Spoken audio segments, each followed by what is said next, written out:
ఇవాళే సోషల్ మీడియాలో అడుగుపెట్టిన బీఆర్ఎస్ అధినేత కేసీఆర్ వరుస పోస్టులతో ప్రభుత్వ వైఫల్యాలను ఎండగడుతున్నారు. మహబూబ్ నగర్ పర్యటనలో ఉన్న కేసీఆర్ కరెంటు కోతపై ట్వీట్ చేశారు.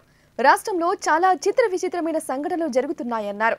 ఓవైపు రాష్ట్రంలో కరెంటు పోవడం లేదని సీఎం డిప్యూటీ సీఎం చెప్తుంటే తాను భోజనం చేసే లోపే 2 సార్లు కరెంటు పోయిందని కేసీఆర్ ఎద్దేవా చేశారు.